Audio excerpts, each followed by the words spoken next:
Hello and welcome back दोस्तों, आप सभी का स्वागत है आप सभी की खूबसूरत से यूट्यूब चैनल प्रेम्स एजुकेशन में। आज की इस वीडियो में लोग पढ़ने वाले हैं क्लास 10th सिविक्स के चैप्टर नंबर 1, जो कि यहाँ पे हमारा लोकतंत्र में सत्ता की साझेदारी है, उसके वीवीआई ऑब्जेक्टिव क्वेश्चंस को। जी हाँ दोस्तों, आज के इस वीडियो में आपको इस चैप्टर से रिलेटेड सारे उस ऑब्जेक्टिव क्वेश्चन को हम कवर करने की कोशिश करेंगे, जो कि यहाँ पे एग्जामिनेशन प्रोस्पेक्टिव से बहुत ही हाईली लेवल के क्वेश्चंस हैं।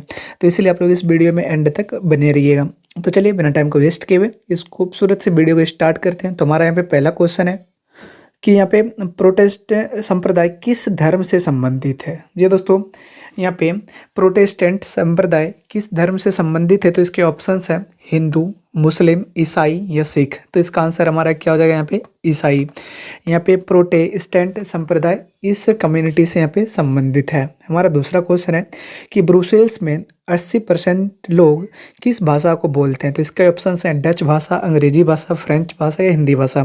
तो इसका आंसर हमारा क्या हो जाएगा यहाँ पे फ्रेंच भाषा। हमारा तीसरा क्वेश्चन है कि क्षेत्रवाद की भावना का एक कुपरिणाम है। तो इसके ऑप्शंस हैं अपने क्षेत्र से लगाव, राष्ट्रीय हित या राष्ट्रीय एकता या अलगाववाद। तो इस क्षेत्र की यानी कि क्षेत्रवाद की भावना से इस एक का कुपरिणाम क्या है, अलगाववाद। अलगाववाद का यहाँ पे ज़्यादा हो चुका है। आप सभी देखते होंगे कि चाइना यहाँ पे क्षेत्रवाद की नीति अपनाने के चक्कर में क्या क्या नहीं कर रहा है। वो बहुत ही छोटे से छोटे लेवल तक गिर जा रहा है। वो वियतनाम को हथियाने की कोशिश कर रहा है, भारत में घुस चुका है गलवान वैली में। तो यही क्षेत्रवाद का यहाँ पे एक कुपरिणाम है। हमारा चौथा क्वेश्चन यहाँ पे कृषि कार्य में महिलाओं का कुल भागीदारी यहाँ पे कितना है।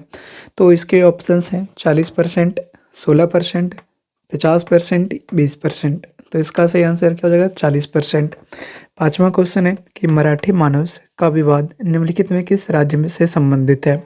तो इसके ऑप्शंस हैं पंजाब, गुजरात, महाराष्ट्र या केरल। तो इसका आंसर ये मेरा क्या हो जाएगा महाराष्ट्र। छठा क्वेश्चन है विविधता और विभेद किस राष्ट्र के लिए है। तो इसके ऑप्शंस हैं केवल नकारात्मक, केवल सकारात्मक, नकारात्मक एवं सकारात्मक दोनों या कोई भी नहीं। यानी कि विविधता और विभेद किसी राष्ट्र के लिए क्या है, सही भी है और गलत भी है। हमारा सातवां क्वेश्चन है कि इंग्लैंड में महिलाओं का वयस्क मताधिकार किस वर्ष प्राप्त हुआ। तो इसके ऑप्शन है 1918, 1919, 1928, 1945। यानी कि यहाँ पे क्वेश्चन देखिए क्या कर रहा है कि इंग्लैंड में महिलाओं का वयस्क मताधिकार किस वर्ष में प्राप्त हुआ। तो इसके आंसर है 1918।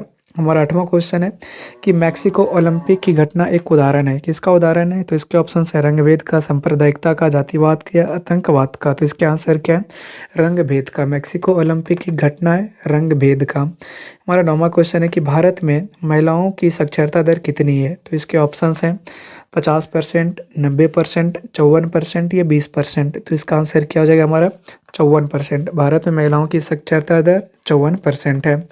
10वां क्वेश्चन है कि भारत के 16वीं लोकसभा में महिला प्रतिनिधियों का प्रतिशत है। तो इसके ऑप्शंस हैं 50 से भी ऊपर, 20%, 30% या 11%। तो इसका आंसर हमारा क्या हो जाएगा 11%। यानी कि 16वीं लोकसभा में महिला प्रतिनिधि की संख्या पे कितना है 11%। हमारा 11वां क्वेश्चन है कि भारतीय संविधान के बारे में इनमें से कौन सा कथन सही है। तो इसके ऑप्शंस हैं यह धर्म के आधार पर भेदभाव की मनाही करता है, यह एक धर्म को राजकीय धर्म बनाता है, सभी लोगों को कोई भी धर्म मानने की आज़ादी देता है, या किसी धार्मिक समुदाय में किसी नागरिक को बराबरी का अधिकार देता है। तो इसका आंसर क्या हो जाएगा कि सभी लोग को कोई भी धर्म मानने का अधिकार देता है। हमारा 12वां क्वेश्चन है कि इनमें से किसकी शुरुआत जर्मनी में हुई थी। तो इसके ऑप्शंस हैं नक्सलवाद, माओवाद, नाजीवाद या फांसीवाद। तो इसका आंसर क्या हो जाएगा नाजीवाद, जो कि यहाँ पे हिटलर के द्वारा स्टार्ट यहाँ पे किया गया था। हमारा 13वां क्वेश्चन है कि सांप्रदायिक राजनीति के अर्थ पर संबंधी निम्न में कौन सी संबंधी निम्न कथनों पर गौर करें। सांप्रदायिकता राजनीति किस पर आधारित है। तो इसके ऑप्शंस हैं एक धर्म दूसरे से श्रेष्ठ है, विभिन्न धर्मों के लोग समान नागरिक के रूप में खुशी खुशी रहते हैं, एक धर्म के अनुयायी एक समुदाय बनाते हैं, एक धार्मिक समूह का प्रभुत्व बाकी धर्मों पर कायम करने शासन की शक्ति का प्रयोग नहीं किया जा सकता है। तो यहाँ पे सांप्रदायिक राजनीति क्या क्या है कि एक धर्म दूसरे धर्म से श्रेष्ठ है, इसी को लेकर के हम लोग झगड़ते रहते हैं। यहाँ पे ऐसा कुछ भी नहीं है, यहाँ पे एक धर्म दूसरे श्रेष्ठ यहाँ पे कुछ भी नहीं है। यहाँ पे सारे धर्म एक समान है, लोग अपने ही धर्म की यहाँ पे पूजा करते हैं और दूसरे धर्म का यहाँ पे इज्जत करते हैं। लेकिन यहाँ पे सांप्रदायिक राजनीति में एक धर्म दूसरे धर्म से श्रेष्ठ बताया जाता है, जिसके कारण हम लोग आपस में झगड़ते रहते हैं। हमारा 14वां क्वेश्चन है कि निम्नलिखित में से किसने कहा कि धर्म को सभी कभी भी राजनीतिक से अलग नहीं होना चाहिए। यानी कि यहाँ पे किसने कहा कि धर्म को कभी भी राजनीति से अलग नहीं होना चाहिए। तो इसके ऑप्शंस हैं ज्योतिबा फुले, लोकनायक जयप्रकाश, दयानंद सरस्वती या महात्मा गांधी। तो यहाँ पे महात्मा गांधी जी ने कहा था कि धर्म को कभी भी राजनीति से अलग नहीं होना चाहिए। हमारा 15वां क्वेश्चन है कि महिला आरक्षण विधेयक निम्नलिखित में से किससे संबंधित है। तो इसके ऑप्शंस हैं महिलाओं की शिक्षा से, महिलाओं की शक्ति से, या महिलाओं की गरीबी दूर करने से, या महिला प्रतिनिधियों की संख्या बढ़ाने से। तो इसके आंसर सटीक आंसर क्या हो जाएगा, महिलाएं प्रतिनिधि की संख्या बढ़ाना। उसी के लिए यहाँ पे हम लोग आरक्षण लाए हुए हैं, महिला आरक्षण विधेयक। हमारा 16वां क्वेश्चन है कि निम्नलिखित में कौन सा देश धर्मनिरपेक्ष नहीं है। तो इसके ऑप्शंस हैं पाकिस्तान, भारत, अमेरिका या नेपाल। तो इसका सही आंसर क्या हो जाएगा, पाकिस्तान। यहाँ पे पाकिस्तान धर्मनिरपेक्ष राज्य नहीं है। हमारा 17वां क्वेश्चन है कि संप्रदायवाद संबंधित है। तो इसके ऑप्शंस हैं धार्मिक सद्भावना से, धार्मिक कट्टरता से, धर्मनिरपेक्षता से, धर्म से संबंधित नहीं है। तो यहाँ पे संप्रदायवाद किससे संबंधित है, धार्मिक कट्टरता से।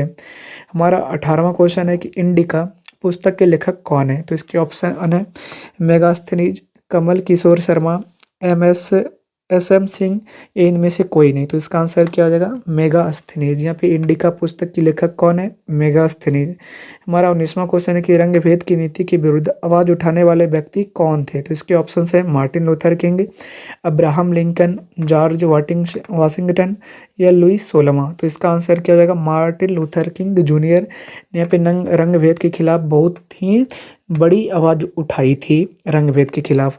तो वही सबसे पहले आदमी थे रंग भेद के खिलाफ यहाँ पे आवाज़ उठाने वाले। हमारा 20वां क्वेश्चन है कि प्राचीन काल में निम्नलिखित में से किन को शिक्षा पाने का अधिकार नहीं था। तो इसके ऑप्शंस हैं ब्राह्मणों को, क्षत्रिय को, राज परिवार को या शूद्रों को। तो यहाँ पे शूद्रों को प्राचीन काल में शिक्षा पाने का भी अधिकार नहीं था। तो दोस्तों ये थी यहाँ पे लोकतंत्र में सत्ता की साझेदारी के BBI 20 ऑब्जेक्टिव क्वेश्चन। अगर आप लोग इन सभी को पढ़ लेते हैं तो आप सभी के एग्जामिनेशन में आप लोग एक भी क्वेश्चन यहाँ पे मिस नहीं करेंगे, ठीक है। तो आप लोग जरूर से जरूर इसको 1 से 2 बार इस वीडियो को देख करके इन 20 क्वेश्चन को याद करने की कोशिश कीजिएगा। तो मिलेंगे आप लोगों से आगे इसी प्रकार के ऑब्जेक्टिव वीडियो के साथ। तब तक के लिए आप लोगों से यहाँ पे विदा लेते हैं। जय हिंद।